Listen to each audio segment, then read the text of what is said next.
Hello, I'm Victor Scargle, Culinary Director for Atelier Catering. Welcome back to our YouTube channel. The next thing I want to show you is kind of a fun dish. It's a potato leek rosti. Basically it's a hash brown, but the fancy name or the French name is a rosti. And we've got these wonderful Cannebec potatoes. Cannebec potatoes are great for potato chips, for French fries. They're high starch, so they work out really well. We've taken them and baked them on a bed of salt, gives a nice even bake to them. And the next step that we're going to do with them is we're going to peel them, and then we're going to use our box grater here and grate them. So I like the roasty because they're great for breakfast, right? A hash brown, eat it that way, or we can combine it to make a nice elegant dish like a beef strip loin with the leek rosti, a little bit of sauteed foie gras or something like that with a sauce bordelaise. So there's lots of different ways you can use these. We also serve them with scallops sometimes, but it's just kind of a very diverse, fun dish that adds a starch element to it, has some texture to it, and it's just really fun because who doesn't like things that are fried? So we're going to take our knife here and we're going to peel the potato. They've been baked in the oven for probably about 40 minutes until they're soft. You can see this one's, when I squeeze it, it starts to get nice and soft versus, our raw potato here. So it's starting to burst open. So I'm just going to take and peel the skin.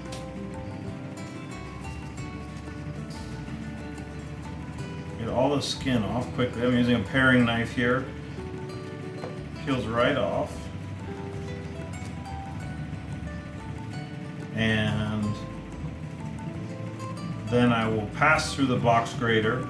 This will provide a recipe for you for these, but it's something that after you make for a while, the potatoes vary. It's one thing I think people don't think about as kind of a basic element of cooking is the ingredients that you're working with. Even if something as simple as an onion or potato, they change all the time depending on the time of year they've been harvested.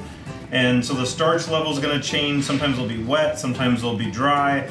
And so the amount of egg, the amount of cornstarch we add in this is going to vary throughout the year. So you'll start to get a feel for it. And then what you do is you make your mixture and then you can go test fry it. So maybe you have a little fryer at home, a little Daddy or something like that you've picked up. Or maybe it's just using a saute pan. I'm putting a little bit of oil in there to go halfway up our rosti so that you can create a little pan fry going on. So now that we've got them peeled, if there's any brown spots like this in here, we can cut those out. And we're going to put on the large part of our box grater here.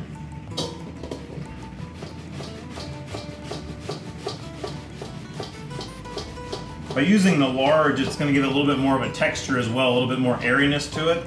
Sometimes if you use the smaller grater on here, then it just becomes kind of all one, almost like you've put it through a food mill and it's kind of almost like a puree. So it gives a little bit more texture and body by using the larger piece. I'm just pushing it all through. These are nice and dry. That's what we want for this. We don't want all that moisture in there. Use Cannebec potatoes for, like I said, chips. French fries, I also like to use them for gnocchi as well. They just get really nice and light and airy because of that high starch element to them. Pass that through.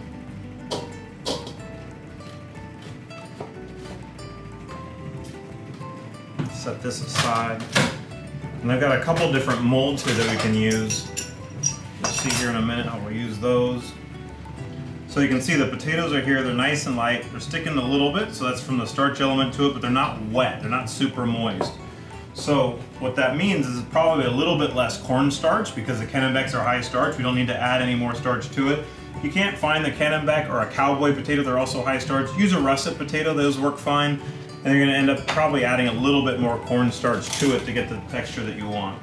I've got these eggs here that came from our farm. You can see the beautiful yellow yolk, and I'm just going to mix those up a little bit. This is going to be some of our binder, so yes, we want it dry, but we do need a little bit of a binder. The yolk and the egg is also going to give us some of our color, so they'll brown up really nicely as well. So I'm going to mix that in. Depending on the time of year, there's a lot of other elements that you can add as well. Always going to add salt, right? Add our salt to it, and add a little bit of pepper to it. But what I've got this time of year is wild leeks or ramps from out in Michigan or the Virginias. So I'm going to add some of those in there. They're just raw. They're going to cook up when we're cooking them. And I've got a little bit of chives here as well. So a couple different kind of oniony flavors there, a little sweet onion flavor that's going on there. If you don't like those, leave them out. Add a little bit of cornstarch. And the best way, and probably the only way you're gonna know, because we can give you a recipe, but again, the starch varies, the sugar varies of the potatoes, is you're gonna make your mix, you're gonna see how it comes together, and then you're gonna fry one off and try it. So that's what we're gonna do.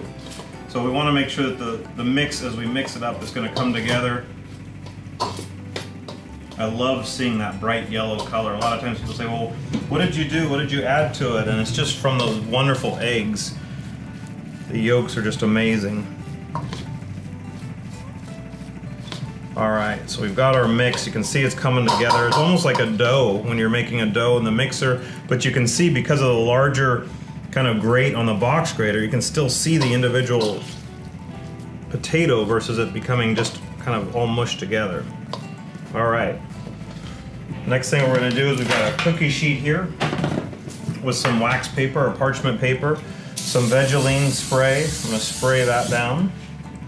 And then I've got a couple different fun molds depending on how I'm gonna use it. This could be for a beef dish where I'm gonna put a medallion of beef on it. This here could be for a scallop or maybe 2 small pieces of beef or anything else like that. So I'm gonna spray these as well.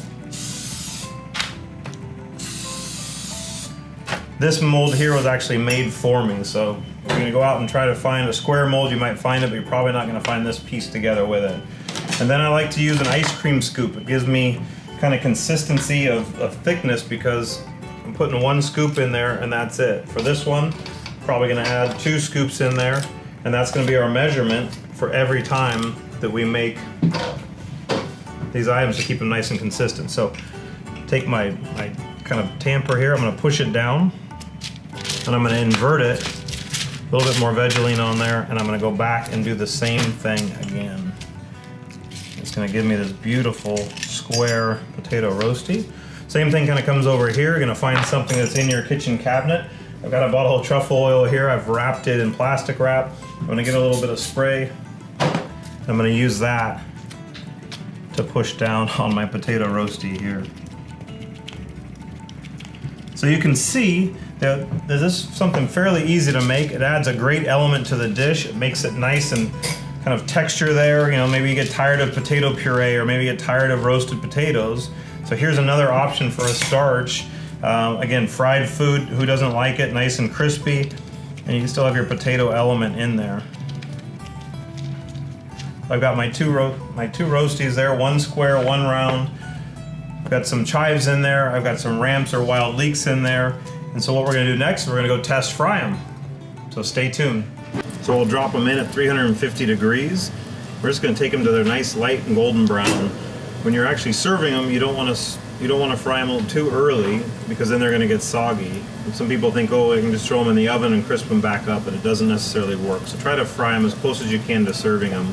So here we've got our final product. They've come out of the fryer. They probably fried for 6 minutes or so at 350 degrees till they're nice and light golden brown. You can see they have nice crispy crunchy skin.